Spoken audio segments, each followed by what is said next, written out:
Good morning student, I am your Urdu teacher. जैसे कि आपका सिलेबस में आपका सबक नंबर 4 तक कंप्लीट हो चुका है। अब आपका चलेगा सबक नंबर 5 से। तो इसमें सबक नंबर 5 से जो आपका चलेगा वो आपका हाफ ईयरली सिलेबस होगा। तो आप हैडिंग डाल लीजिए सिलेबस ऑफ हाफ ईयरली। सबक नंबर 5 है सावन की बहारें। सबक नंबर 6 है मैसूर के सुल्तान। अब रिपीटेड चैप्टर में देख लीजिए कौन कौन से चैप्टर आ रहे हैं। सबक नंबर 1 हमद है। सबक नंबर 3 है चालाक खरगोश। सबक नंबर 4 है फैसला। ये आपके 5 चैप्टर हैं, ये आपके हाफ ईयरली में आएंगे। अब आप अपनी बुक ओपन कर लीजिए। सबक नंबर 5 सावन की बहारें, पेज नंबर है 20। सावन की बहारें ये एक नज़म है। ये किसकी लिखी हुई है ये भी आपको पता होना चाहिए। ये नज़म लिखी हुई है शफीउद्दीन नैयर की। अब आप देखो कि इसमें जो ये नैयर इसमें जो आ रही है तजदीद आ रही है। तो इसका तजदीद का मतलब क्या होता है? तजदीद का मतलब होता है यानी एक हुर्फ को 2 बार पढ़ना। शफीउद्दीन नैयर, तो आपको तजदीद के बारे में पता होना चाहिए। तो आप आ जाइए, इसमें मैं आपको ये चैप्टर पढ़ा देती हूँ। इसको आपको घर पे पढ़ना है और एंड इसकी नकल करनी है। यह है इसमें सावन की बहार। इसमें सावन के बारे में जिक्र किया गया। बादल ने रंग जमाया है, क्या गहरा घर कर आया है। बिजली ने रूप दिखाया है, बारिश ने पलटी काया है। घंगूर घटाए छाई है, सावन की बहारें आई है। सावन की बहारें मतलब सावन कैसे आता है कि जब बादल छाते हैं, बिजली ने भी अपना बिजली भी रूप दिखाती है, फिर बारिश होने लगती है। तो ये सावन आता है। सब्ज की शान निराली है, डाली डाली मतवाली है। यानी सब्ज होता है यानी बाग जो होती है। बाग मतलब बाग की शान भी कैसी होती है? निराली हो जाती है। डाली डाली भी क्या हो जाती है? मतवाली हो जाती है। एक जानिब बदली काली है, एक सिमत शफक की लाली है। दिलकश नज़ारे लाई है, सावन की बहारें लाई है। तो सावन की बहारें कैसे लाती हैं? दिलकश नज़ारे लाती हैं। इस रुत का रंग निराला है, खुशबू है खुशबाला है। इस रुत का रंग कैसा है? निराला है। और खुश जो है वो कैसे हैं? वो बूढ़े खुश हैं और खुशबाला हैं। सखियों ने झूला डाला। अब सावन में जब सावन आता है तो सखी जो होती है, सहेलियां जो होती हैं, वो झूला डाल लेती हैं। मीठा सा राग निराला है और अच्छा सा गीत गाने लगती हैं। क्या ताने खूब उड़ाई है, सावन की बहारें आई है। कि ताने जो होती है, क्या ताने भी खूब उड़ाती हैं और सावन की जो बहारें आती हैं। हर सो पानी ही पानी है। तो सावन की बहारों में चारों तरफ कैसा होता है? पानी ही पानी हो जाता है। दरियानों में भी क्या होती है? तुगियानी होती है। कोयल की कुक सुहानी है, कोयल भी गीत गाने लगती हैं। मोरों ने भी रकस की ठानी है। रकस का मतलब क्या होता है? रकस का मतलब होता है नाचना।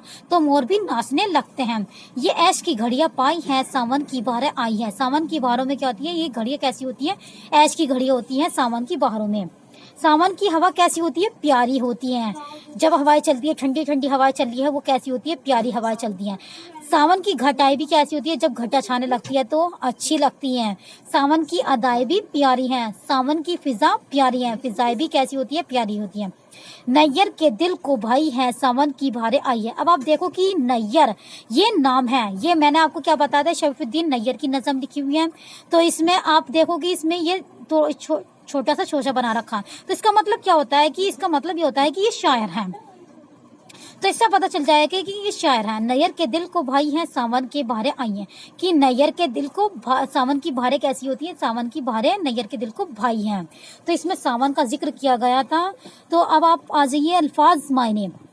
मैंने आपको क्या बता रखा था कि अल्फाज मायने की हेडिंग कैसे डालेगी वो आपको पता है। तो अल्फाज मायने की हेडिंग डाल लीजिए। मैं आपको बता देती हूँ अल्फाज के मायने। तो बिजली होती है आसमानी बिजली।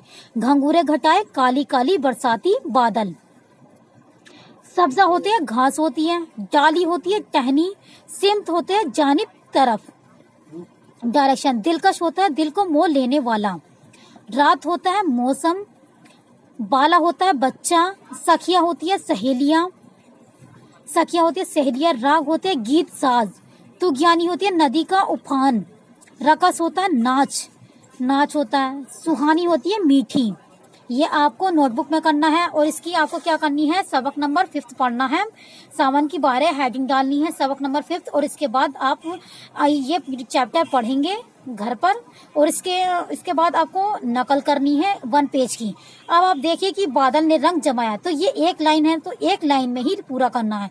दूसरी लाइन यहाँ से स्टार्ट हो रही है, वहीं से स्टार्ट करनी है। ये आपको नज़म के बारे में बता रही हूँ, नज़म कैसे लिखी जाती है।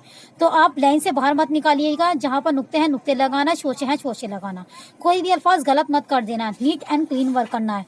अब आप आ जाइए बुक एक्सरसाइज पर। अब आप देखो कि मश्क का मतलब क्या होता है, एक्सरसाइज, ये तो आपको पता होना चाहिए। फर्स्ट एक्सरसाइज है, सही जवाब पर राइट का निशान लगाइए। बादल ने रंग डैश, क्या आएगा, जमाया। तीर जमाया घर बसाया, तो क्या आएगा, जमाया। फर्स्ट वाला पे टिक लगा लीजिए। सब्जे की शान, सब्जे की शान कैसी है, आली है, निराली है, मत वाली है। तो सब्जे की शान यानी घास जो होती है, या बाग बोल सकते हैं, बाग में हरे भरे वो होते हैं, हरी भरी घास होती है। तो सब्जे की शान कैसी है, निराली है यानी अनोखी है। एक जानिब बदली डैश, लाल है, सफेद है, काली है। तो आप क्या लगाएंगे, एक जानिब बदली काली है, तो थर्ड वाले पे टिक लगा लीजिए। इसके बाद आप आ जाइए कि दर्जे से सवालात के जवाब लिखिए। ये आपको नहीं करना है, ये आप नहीं करेंगे। अब आप आ जाइए एक्सरसाइज थर्ड पर। थर्ड एक्सरसाइज पर क्या है, दर्जे झेल अल्फाज की जमा प्लूरल लिखिए। अब आप इसमें क्या दे रखे हैं, ये अल्फाज दे रखा है, तो इसमें ये क्या है, डाली। तो डाली वाहिद लिखा हुआ है, तो आपको इसकी क्या लिखनी है, जमा लिखनी है यानी प्लूरल लिखनी है। तो डाली डालियां, बदली बदलियां, सखी सखियां, कोयल कोयले, कोयल, कोयल को छोड़ दीजिए आप, इसे हवा हवाएं। अब आप आ जाइए इन अल्फाज पर एराब लगाइए। बिजली, अब आप एराब का मतलब समझ लीजिए। एराब का मतलब क्या होता है, जबर जेर पेश को एराब बोलते हैं या एराब कहते हैं। तो इसमें आपको जहाँ पर जबर लगना है जबर लगाएंगे, जेर लगना है जेर लगाएंगे, पेश लगना है पेश लगाएंगे। तो आप देखिए बिजली, किसकी आवाज निकली है, जेर की आवाज निकली है, तो बिजली, बेज़ेबी जीम लाम यजली, बिजली। रूप, रूप है तो पेश की आवाज निकल रही है, तो आप इसमें पेश लगा लीजिए, रे वापस रूप पे रूप। शफक, किसकी आवाज निकल रही है, जबर की आवाज निकल रही है, तो आप इसमें जबर लगा लीजिए। सावन, जबर की आवाज निकल रही है, तो सीन पे सीन अली जबर सा, वे वाव जबर वन, सावन। झूला, ऊ की आवाज यानी पेश की आवाज निकल रही है, तो झे वापस झूल नाम अली जबरला, झूला। हरसो, हे रे जबर हर, सीन वापस सो, हरसो, जबर की आवाज निकल रही है, तो हे रे जबर हर, तो हे पे आप जबर लगा लीजिए। तुगयानी, तुगयानी यानी इस पे तुगयानी, इस पे आप जबर की आवाज, पेश की आवाज निकल रही है, तो पेश लगा लीजिए तुगयानी।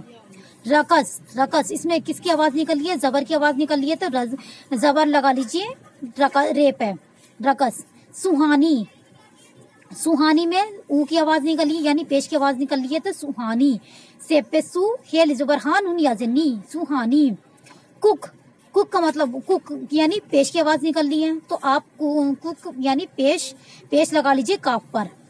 अब आप देखो ये आप छोड़ दीजिएगा, या ये आपको नहीं करना। जो भी मैंने वर्क करा है बुक का वर्क बुक में करना है। ये आपको नीट एंड क्लीन वर्क करना है। जहाँ पर जबर है जबर लगाएंगे, यानी सबक नंबर 4 सॉरी सब ये फोर्थ एक्सरसाइज पर आपको एराब लगानी है। ये जबर है जबर लगाएंगे, पेश है पेश लगाएंगे। ये आपका है पेश। मैंने आपको क्या वर्क दिया है, मैंने आपको दिया है सबक नंबर 5 में आपको नकल दी है एंड ये चैप्टर रीड करने को दिया है। और क्या दिया है आपको अल्फाज मायने दिए हैं। ये आपको नोटबुक में करना है, अल्फाज मायने नोटबुक में करना है। अब आप आ जाइए अपनी नोटबुक ओपन कर लीजिए। नोटबुक ओपन करने के बाद आप देखेंगे कि मैंने आपको सिलेबस लिखवा चुकी हूँ। लिखवाने के बाद अब आप हेडिंग डालेंगे सबक नंबर 5 सावन की बहार।